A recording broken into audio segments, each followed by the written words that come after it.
رسول کریم صلی اللہ علیہ وسلم کا فعل اللہ کا فعل ہے. اب اس سے کوئی انکار کرے گا بھائی؟ اگر کوئی انکار کرے گا تو قرآن کا منکر ہوگا. ابھی تو میں آگے بتاؤں گا، آپ حیران رہیے گا کہ قرآن کریم میرے نبی صلی اللہ علیہ وسلم کی شان کس طرح بیان کرتا ہے.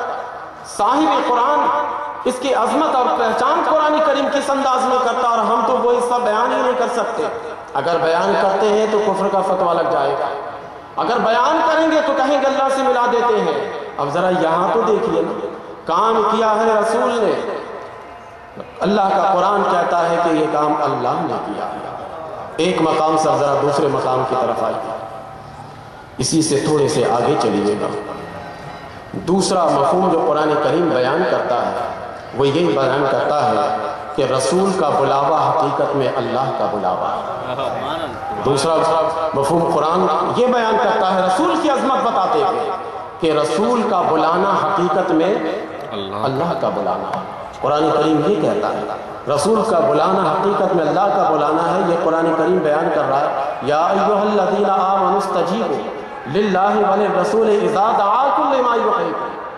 کیا ایمان والو، جب اللہ اور اللہ کا رسول تمہیں بلائے، اور اس کے بعد پھر واحد کا صیغہ آتا ہے کہ جب تمہیں رسول بلائے، تو گویا رسول کا بلانا اللہ ہی کا بلانا ہے. تو رسول کے بلانے کو قرآن کریم نے اللہ کا بلانا کہہ دیا، اور سرکار نے اس کی تشریح کر کے بھی بتایا. بخاری شریف میں حضرت سعید بن معلّہ رضی اللہ تعالیٰ عنہ کا واقعہ موجود ہے کہ سرکار نے فرمایا کہ جاؤ سعید بن معلّہ کو بلا کر لے آؤ. جب بلانے والے گئے تو دیکھا کہ سعید بن معلّہ رضی اللہ تعالیٰ عنہ نماز پڑھ رہا. ان کو پیچھے سے آواز دے دی گئی لیکن وہ بس نماز پڑھتے رہے بدستور. نماز سے فراغت کے بعد سرکار کی بارگاہ میں پہنچے تو سرکار نے فرمایا کہ اے سعید اتنی دیر سے کیوں آئے ہو؟ میں نے تو تمہیں کب کا بلایا تھا. کہنے لگے آقا میں نماز پڑھ رہا تھا. سرکار نے فرمایا یہی آیت تلاوت کی. سرکار نے فرمایا کہ تم نے نہیں سنا قرآن کریم میرے بارے میں کیا بتاتا ہے؟ نہیں سنا تم نے قرآن کریم کہ میرا بلانا حقیقت میں اللہ کا بلانا ہے. تو تم نماز کی حالت میں بھی آ جاتے تو تمہاری نماز نہیں ٹوٹتی. اللہ اکبر، یا رسول اللہ، یا علی، زندہ باد. تم نماز کی حالت میں بھی اگر آ جاتے تو تمہاری نماز نہیں ٹوٹتی. اس لیے کہ نماز تو اللہ اور اللہ کے رسول سے مناجات کا نام ہے، اور میں تمہیں بلا رہا تھا میری جانب آتے تو تمہاری نماز کہاں ٹوٹتی. اور یہ قرین بھی ہے، عقل کے قریب بھی ہے. یہ بتائیے کیا آپ کا وضو ٹوٹ جائے؟ علماء بیٹھے ہیں یہ آپ کو بتائیں گے کہ ایسی صورت میں اگر آپ نے 2 رکعت نماز پڑھ لی، جائیے جا کر وضو کیجیے اور آ کر مزید 2 رکعت پڑھیے، 4 رکعت ہو جائے گی. تو پانی کی طرف آپ گئے تو آپ کی نماز نہیں ٹوٹتی، کیونکہ پانی وہ آپ کو پاک کرنے والا ہے، آپ کو مطہر پاک کرتا ہے. قرآن کریم قرآن کریم یہی بتا رہا ہے کہ نبی کریم علیہ السلام بھی تمہارا تزکیہ نفس کرتے ہیں. جس طرح پانی پاک کرتا ہے ویسے نبی کریم علیہ السلام تمہیں پاک کرتے ہیں. تو ادھر پانی کی طرف جانے سے نماز نہیں ٹوٹی، تو ادھر قرآن کریم کے اس مفہوم کے مطابق جب اس طرف جانے سے جو ہے وضو نہیں، نماز آپ کی نہیں ٹوٹی، تو ظاہر ہے صاحب کہ اس طرف آپ کی نماز کیسے ٹوٹے گی. مفتی صاحب نعرہ تکبیر، نعرہ رسالت، نعرہ رسالت، یا رسول اللہ، نعرہ حیدری، یا علی، نعرہ غوثیہ، یا علماء سنت، زندہ باد، علماء سنت. زندہ باد. جزاک اللہ، ماشاءاللہ. تو یہ میں بتا رہا تھا کہ رسول کا بلانا حقیقت میں اللہ کا بلانا ہے. قرآن اپنی نظر میں جو صاحب قرآن کی حیثیت ہے وہ بتا رہا ہے. دوسرا مقام سمجھ میں آ گیا. اب ہو سکتا ہے کہ قبلہ مفتی صاحب تشریف لائے تو میری تقریر کچھ لمبی ہو جائے، ورنہ آدھ گھنٹہ سے تو پار ہو گیا. مزید میں 20 منٹ اور کرتا تو ٹائم ہو جاتا. نعرہ تکبیر. قرآن کی نظر میں جو ہے یہ ہے وہ دوسرا مقام. تیسرا مقام صاحب قرآن کی نظر میں قرآن کہتا ہے کہ عطائے رسول عطائے خدا ہے.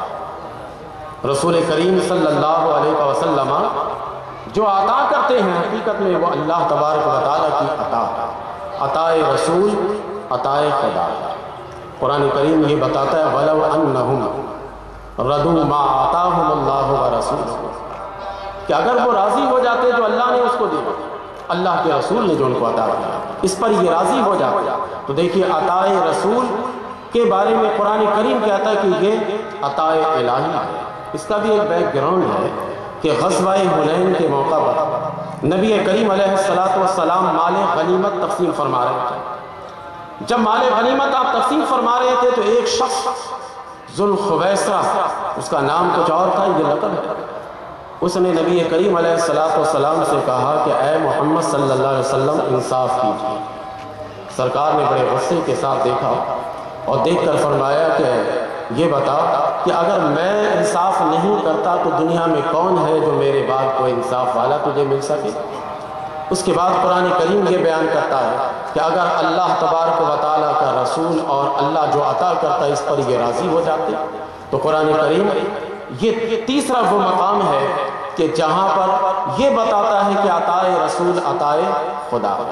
اب یہ قرآن کریم کوئی مبالغہ تو نہیں کر رہا ہے، قرآن کریم جو کچھ بیان کرتا ہے وہ حقیقت ہے، جو صاحب قرآن کی نظر میں ہے وہی کچھ قرآن بیان کر رہا ہے۔ اب ذرا سا یہاں پر میں الگ سے ایک مسئلہ بتانا چاہتا ہوں کہ عام طور پر ہمارے یہاں بڑا اس پر اختلاف رہتا ہے کہ ایک طرف ہم نے اگر لکھا یا اللہ المدد اور ایک طرف ہم نے لکھ دیا یا رسول اللہ المدد تو فوراً فتویٰ لگتا ہے کہ یہ شرکیہ کلمہ ہے، اور بلکہ ہمارے کچھ لوگ اس کو لکھتے بھی نہیں ہیں، کہتے ہیں کہ یہ صحیح نہیں، مدد صرف اللہ سے لے، مدد رسول سے جو لیتے ہو یہ شرک ہے، یہ واہیات قسم کی باتیں وہ کرنے لگتے ہیں۔ تو ہم ایک طرف لکھتے ہیں یا اللہ المدد اور ایک طرف لکھتے ہیں یا رسول اللہ المدد، تو یہ مجھے بتائے کہ یہ دونوں ولو انہم رضوا ما آتاہم اللہ ورسولہ کے مطابق ہے یا نہیں، کہ جو اللہ کا رسول تمہیں عطا کرے وہ لے لو، جو اللہ تعالیٰ تمہیں عطا کرتا ہے اسے لے لو اور اس پر راضی ہو جاؤ۔ تو ہم تو یہی کرتے ہیں کہ ایک طرف یا اللہ المدد لکھتے ہیں اور ایک طرف یا رسول اللہ المدد لکھتے ہیں۔ تو یہ قرآن کریم صاحب قرآن کی جو حیثیت اور ان کا مقام ہے، اسی مقام اور حیثیت کو قرآن کریم بیان کر رہا ہے۔ تو یہ کتنا مقام ہوا یہ تیسرا مقام۔ چوتھا مقام کہ قرآن کریم یہ بتاتا ہے کہ فضل رسول حقیقت میں فضل خدا ہے۔ ادھر عطائے رسول حقیقت میں عطائے خدا ہے اور ادھر فضل رسول حقیقت میں فضل خدا ہے۔ وما نقموا الا ان اغناهم اللہ ورسولہ من فضلہ۔ ان کافروں کو اور ان منافقوں کو کیا برا لگا؟ یہی نا کہ اللہ اور اللہ کے رسول نے اپنے فضل سے ان کو غنی کر دیا۔ تو دیکھیے فضل رسول کو قرآن کریم فضل خدا بیان کر رہا ہے۔ آج کل ہمارے یہاں مکانات جو بناتے ہیں عام طور پر ان مکانات پر کیا لکھتے ہیں؟ ھذا من فضل ربی، اتنا ہی لکھتے ہیں نا۔